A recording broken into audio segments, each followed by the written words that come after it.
Hello and welcome to Warp 9 Wrap Up. This time I'm going to hit record. Take two. No joke, we literally just went through about 20 minutes of the show before realizing that we were just talking to ourselves the entire time. That's great. So anyway, it was magic too. It was brilliant. I mean, we were flowing. It was like, oh man, it was like the best show we ever did. And unfortunately, you guys will never see it because I'm a moron. So anyway, welcome to Warp 9 Wrap Up. If you haven't joined us before, basically what we do here is we talk about all this cool stuff that we got at Warp 9 Comics here in Clawson, Michigan. If you like what you see, try to go to your local comic shop and get one. Otherwise, if you got to order from the internet, I get it. But try to avoid it if you can, because that's how places like this go out of business. So we'll start off by doing some like toys and knickknacks and collectibles and whatnot, and then we'll move on to a few comics. But because we basically just did the whole show without recording it, now we're doing it again. It's going to go quick this time. We're going to try to fly as fast as we can. Mainly because we're both exhausted now. Because she worked all day, and I actually did the podcast before I came here. So I've been talking for like 4 hours straight now. And I've had a little bit of much. But it's 100% my own fault. I have no one to blame but myself. So it is what it is. So anyway, let's kick this pig. Okay. We're recording, right? Okay. Yes. Thank God. Okay, cool. From Marvel Select, it's from Diamond, Diamond Select stuff. Thor Ragnarok. This is the Gladiator Thor based on Chris Hemsworth. My only complaint with these guys is that they're still doing the blister packaging, which kind of bugs me. I wish that they would make it so you could slide the figure in and out. I think they would sell a little better, but hey, I am not in charge. They're $25 plus tax. They'll set you back. Not as posable as things like SH Figure Arts or Marvel Legends, but they are really, really cool still. Especially if you like lightning, because it comes with its own little lightning guy. Pew. So he can fire the lightning down upon your head. That is my imitation of lightning. Pew. Next.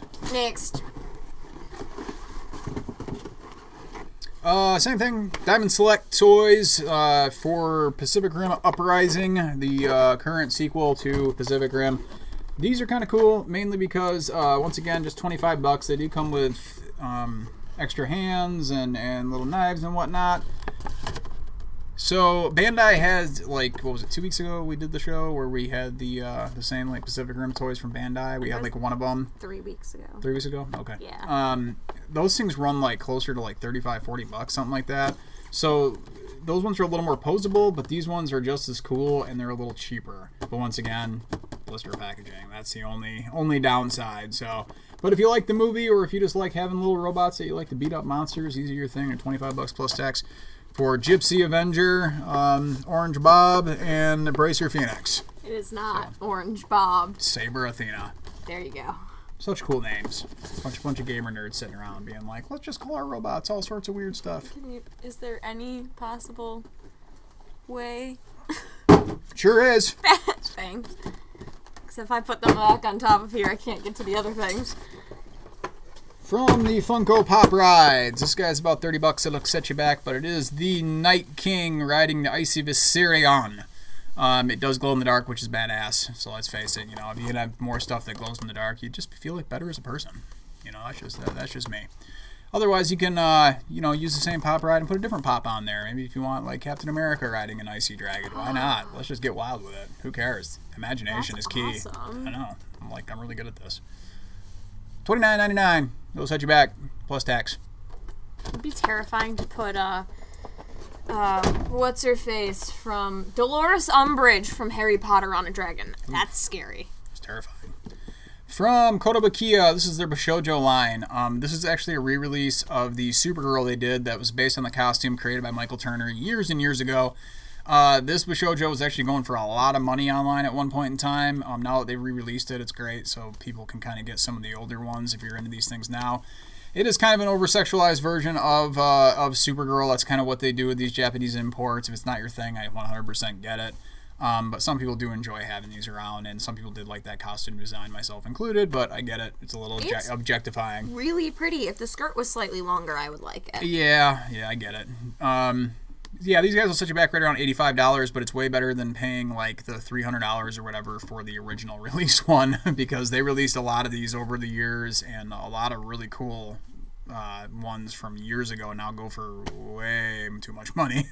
So I'm hoping this is the kind of start of more re-releasing these, which would be great for some of the old ones. Marvel will be doing Captain Marvel soon, which is going to be dope. So we'll have to keep a lookout for that one. So I think that's sometime soon. So $85 plus tax.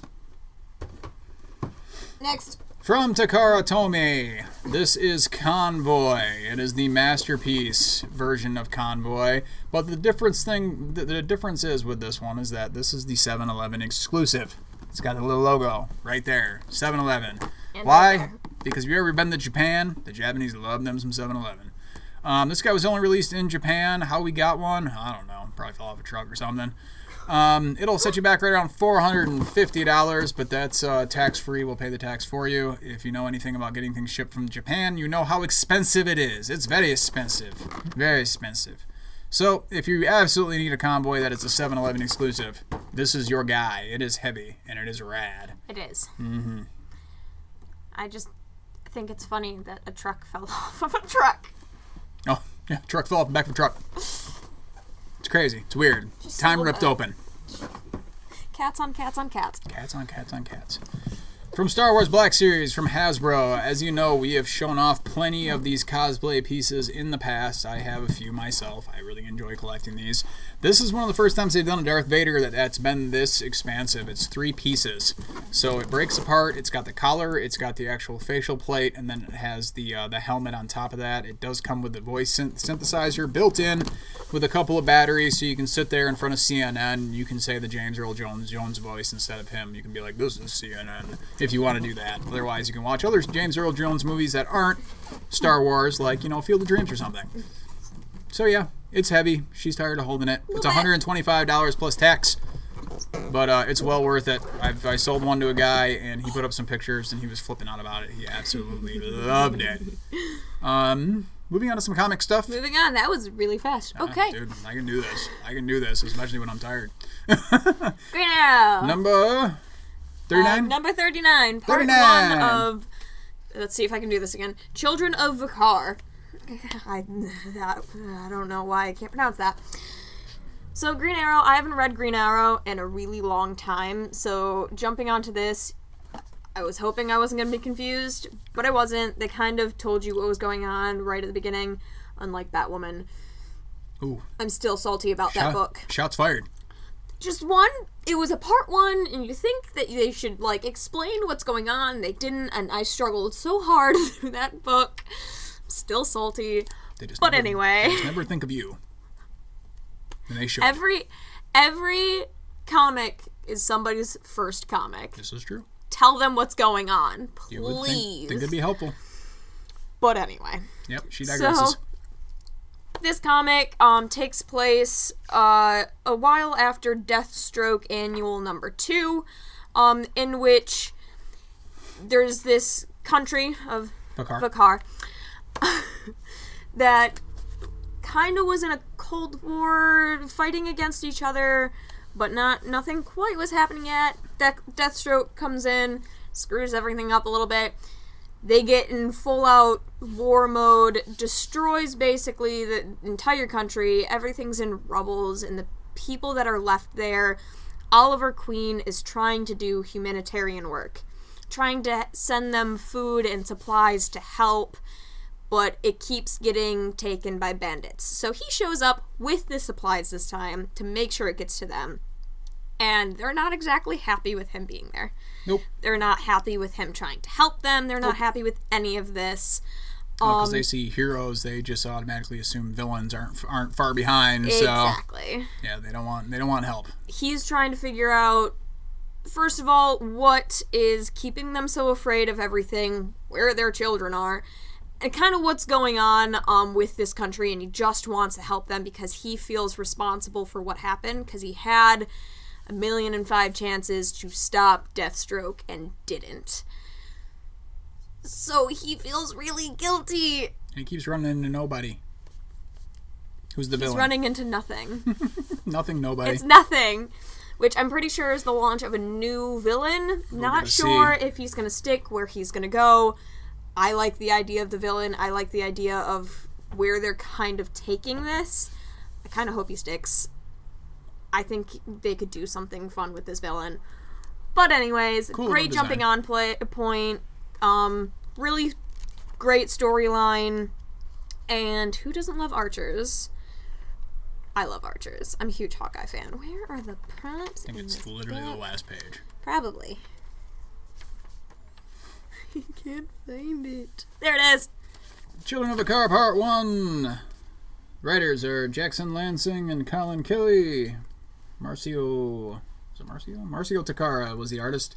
Marcello Maiolo was the colorist. Aaron Bennett was the letterer. Tyler Kirkham and Tomio Mori did the cover that we like so much. The cover is beautiful. Very Look nice at that. Cover. Love it. Stuff. Green Arrow number 39. Where is it? There it is. All New Wolverine also. No, this is not 39. 33. All New Wolverine 33 is the start of the Old Man Laura storyline. They've done Old Man Logan in the past, obviously. It's kind of a well-known miniseries and even became an ongoing over the past 3 years. Takes place in the future where Gabby is now doing the mantle of Wolverine, and Laura is the new queen of Madripoor. And she invites Gabby over. Gabby is now married and has children. She invites Gabby over to tell her that she has been diagnosed with a rare degenerative disorder, and Laura is now dying. So before she goes away, she has one last mission she wants to complete, and it just happens to be that she has to go to Latveria. And this all takes place after, it's in the future, after something called the Doom War. And I think the Doom War is them laying the seeds to something they might be trying to do in the future. I don't know if it's something Tom Taylor's cooking up or something editorial's got in their minds, but it sounds pretty darn cool. I always love these futuristic stories. They're a lot more fun. It's cool to see where some of these characters end up, especially right now in the current story. Gabby's a young woman. She's what, 12, 13? Something like that. Yes. In this story, she's now older, so it's interesting to see what she's going to be like as she's now grown up. I like her haircut. Yeah, her haircut's dope. I like her haircut. Yeah, her haircut's super cool. They talk about Bologna, who's one of the other clones, and she's still alive in this as well. All sorts of cool little storylines. It's really fun, so I would definitely check it out. Did you just collect a coin? Yeah, it was my pocket. Okay. I didn't even know it was even on. People texting me. Tired of it. Alright, All New Wolverine, Old Woman Laura. Tom Taylor was the writer. Ramon Rosanas was the artist. Nolan Woodard was the color artist. VC's Corey Pettit is the letterer. Definitely check it out, though. It's going to be, I have a feeling once it's all said and done, it's going to go down as one of the better Wolverine stories that's ever been done. Which is saying something, because this Wolverine book has been so good since, the first issue, so. Yeah, it's been absolutely excellent. That'll be fun.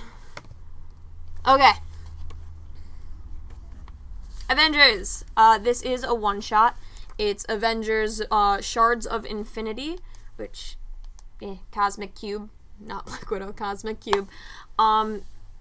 If you know, which most people do, the Cosmic Cube has been shattered, and I'm pretty sure this book is leading up to something big. No, I already said that with the other book. You can't have that. It might be leading up to the same thing. No, I already said that. It's probably leading up to the same thing. Get your own thing. It's leading up to something big, at least in my opinion. That's what it feels like throughout this whole book. It feels like there's something, ticking time bomb, just waiting to happen. Stop copies me. You stop copies me. Black Widow, Captain America, Falcon, and Black Panther. Wow, I just I was trying so hard. Some smoke came up your ears there for a second. Stopped working, error, restart. Okay. File not found. That's what happens when you do a whole show and then you decide that you have to do the show over again. Yeah. Okay. They have discovered that a evil corporation known as Lunar has gained a shard. So, try and get this back. They have kind of unraveled a whole evil plan and have to figure out how to fix it. Again, it is a one-shot, but it feels like there's something more that's going to happen soon. Okay. It really does, because this story is so short-lived, but feels like it should be going on so much longer than a single issue. Maybe they're going to do other one-shots. Maybe. The funny thing is, the last time we did this, we forgot to give the props in this book. Because I wasn't done talking about it. Oh, that's right, because we were in the middle of it, weren't we? I talked about Lunar, and you tapped me on the knee and went, "Want to know something funny?" I didn't hit record. Yeah, it was hilarious. It was so funny. I literally got up and screamed the F word. Yeah, actually. Ralph Macchio was the writer, which Ralph Macchio used to be an editor back in the day. Andrea DeVito is the artist. Laura Valeri is the colorist. VC's Travis Lanham was the letterer. So yes, Avengers, Shards of Infinity, one shot, numero 1. We'll see if there's more in the future. Yes. So, one thing that IDW kicked off this week, and it's just going to be kind of a quick hit, Sonic the Hedgehog, number 1. Hey. So, Sonic for a long time was a property that kind of went by the wayside and wasn't being published at all. Archie had it for a long time. Most of the stuff was pretty good, but now that IDW did it and is now kicking it off, Sonic is actually a property, and people don't realize it's been around for a long time. Like, the comics were up to, like, issues, like, 200 something when Archie finally, like, kicked it to the curb, or they decided to move the license. And there's still people who read it religiously. Like, when Sonic left, I still had people coming in all the time asking about Sonic books, and they hadn't had one for, I want to say, over a year. Yeah. So it's a new number 1. It's, more of the same. Him fighting, Mr. Robotnik and all their doctor. Sorry, he didn't go to medical school to be called Mr. Dr. Robotnik. If you're a fan of, like, the Sonic mythos, or just, fans of new, like, kids books, or you want to introduce your kids or nieces, nephews, cousins, whatever, to a property that was pretty prevalent in the 90s, this is definitely a good one for you. It's done very, very well, and the colors in it are absolutely astoundingly good. Really, really enjoyed it. So I grew up on Sonic. I like it a lot. I really like this book a lot. For a first issue, it's great. You don't need to know anything other than the premise of Sonic's a hero. He goes fast. He likes to bounce off stuff. Done and done. Gotta go fast. Gotta go fast. Everything is fast. He's a blue hedgehog with super speed. See, the only problem is, and this is the problem I was having before, is I couldn't find who did it, though. I know. I just want to know what kind of things they were smoking when they decided a blue hedgehog should have super speed. What, you think he shouldn't have super speed? No, I just want to know who thought about it. Ian Flynn was the writer, and Tracy Yardley was the artist. Unfortunately, they didn't add a whole lot more than that. So, but good stuff. Good job, guys. Anyway. Moving on. Pick of the week. Yeah, one of our picks of the week is Jerry Duggan's Analog. I should probably get the other guy's name before I do the faux pas that everybody does, which is just say the writer's name and be like, it's just his. Jerry Duggan's the writer, David O'Sullivan's the artist, Jordi Belair, who's like the hardest working colorist in the business, and Joe Sabino's the letterer. Analog is very much like the movie The Transporter, only good. In the movie The Transporter, he's a guy, he, transports stuff. You put it in his car, he doesn't look at it, he drives it to wherever, he doesn't care what it is, it can be drugs, whatever, he doesn't give a shit, he just transports it. This is very similar, only it's done with, like, paperwork. So these guys are, like, called paper pushers, but they're all, like, ex-assassins and spies and things like that. And they're given briefcases, and they have to go drop it off no matter what. And they're not supposed to look in it, and it goes from there. It's a really simple premise that has been done before, but it's actually done really well here. And so much so that I really think that this will be made into either a movie or a TV show sometime in the next few years. Because it's a simple premise, but it works really well. And they write it to the point of there's comedy there. It's not too serious. It's just really, really fun. So it's just like these guys doing this job with the jaded eye of working in espionage for too long and knowing that the world is just kind of screwed up and that's just the way it is. So I would definitely check it out if you're looking for something new from Image. Analog number 1. Good stuff. I enjoyed it quite a bit. My turn. So a few weeks back I actually talked about the number 0, the kind of Ralph Finn prelude to Portal Bound. It's by Aspen Comics, so this is Portal Bound number 1. You don't need to read number 0 to understand what's going on in this. They kind of give you the overview of what's happening in classic kind of comic style, and where they all just kind of give you exposition in the first page, and they're like, we blew this up. And you're like, wait, when did that happen? So in this book, there are two kind of alternate worlds. They're mirror ultimate dimension. They give them a weird name. One is Earth, and the other one is the world that this princess lives on. Princess. She's a warrior princess, which I appreciate. Who doesn't? What was her name? Warrior princess? Yes. Warrioress? I cannot remember what her name was. It starts with an S. I know it is. She's a princess.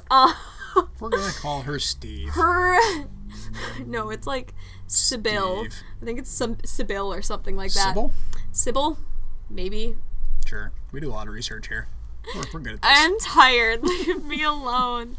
Well, her father has something. He's not the king he used to be. He obviously is delusional and wants to destroy everything, and her uncle run off to try to get away from him so they can try to plan to kind of get rid of him. Okay. So planning some resistance. Well, they have this theory because her uncle is a scientist, and him and his assistant have this theory on Earth. There are warriors that they need to help them get to Earth and realize that it's full of a ton of nitwits. I know how that is. She meets this boy Eli, and magic happens. Not the magic you're thinking of, but I thought it was really cool. My biggest problem with this book was it was a little predictable. Okay. Doesn't mean it wasn't fun to read. The art in it is very interesting. The colors are beautiful. I would definitely suggest it with Aspen because, I mean, I don't read a lot of Aspen comics because a lot of the time... Could have fooled me. Seems like every week you're reading a new Aspen book. I've read like 3 Aspen comics recently. Three more than me. Yeah. I'll leave that up to you. Mostly because they don't have half-naked women on the cover. Which is weird because it's a company that's founded by Michael Turner who made his living off of half-naked women on covers. Yeah. But I think that's one of the reasons why I wanted to pick up this book was because I love the art in Aspen comics, and it always interests me because a lot of the time they have strong female leads, but they're so over-sexualized, and in this one, she's not. Which I appreciate greatly. That's definitely a good one that you should pick up. And it's the first issue. So. Mark Roslin and Gabe Carrasco did the story. Alex Arizmendi did the pencils and digital inks. Wes Hartman did the colors. And Zen did the lettering. So, yep. Portal Bound, numero 1 from Aspen. And Aspen is actually celebrating its 15th year in existence. Good job, guys. Last but not least, definitely not least, this was something that I kept seeing promo art for, and I was like, man, that looks absolutely stunning, and it did not disappoint. It's the Sola #1 from Image Comics by Brendan Fletcher, Carl Kerschel, and Misasek. Sorry, it's literally a single name for the art, Misasek. And Aditya Bidikar did the letters. It is definitely a fantasy. They drop you into this fantasy world. This woman, she is playing guard to a tiger that she keeps calling Your Majesty. So it kind of hints at like this tiger used to be a queen or a king of some kind, and has been transformed into this animal that she's now protected by. There's these other things that they drop hints on. So it's very much it's not like it starts here. This is this. This is this. This is this. It's very much just go, and they're not going to tell you everything right away. But I can tell you right now, the art is absolutely stunning. The colors are absolutely stunning, and the story really does grab you. You want to know more about this. It's very much done in a way of almost in anime or like animated series. I can see this stuff definitely being animated in the old traditional Disney style. It almost reminds me of a mix between Disney and anime. Yeah. It's a really cool mashup. So far, it's been absolutely great. I love this book. It was a close second to being pick of the week. If I could do 2, I would definitely put these both together. Picks.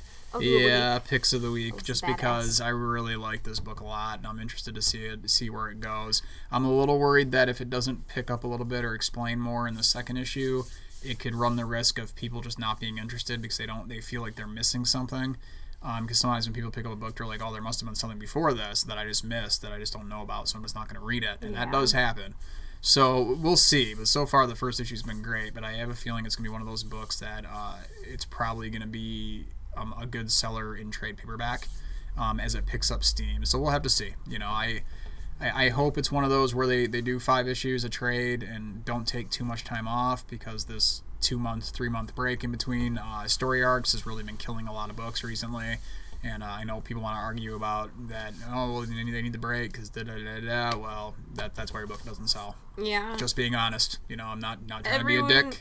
Everyone needs a break, but at the same time, like, you do that and you kill your book. Pretty much. Yep, and that's coming from 2 people who see it all the time. Yeah. We are on this side of the aisle. We see your sales numbers.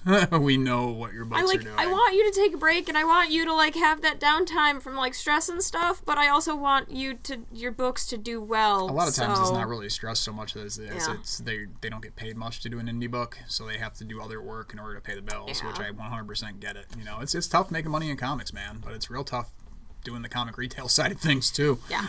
So, but anyway, though, it's solo #1. Check it out. Definitely a cool little book. This is mine now. Yeah, I would check it out for sure. See, she's gonna check it out. You should check it out too. Gonna do it. That is your Warp 9 wrap up for this week. Sorry for taking 2 weeks off. Couldn't be helped. I was not feeling well. It is what it is. But we are back at it now. Yes. So, any questions or anything? Obviously, you can email us at extraseekergaming@gmail.com. Otherwise, I just recorded a new episode of the Extra Seeker podcast earlier today. It'll probably be up this Friday, which would be the 6th, is my guess. Eric will post it. So you can check that out either on iTunes or extraseekerpodcast.com.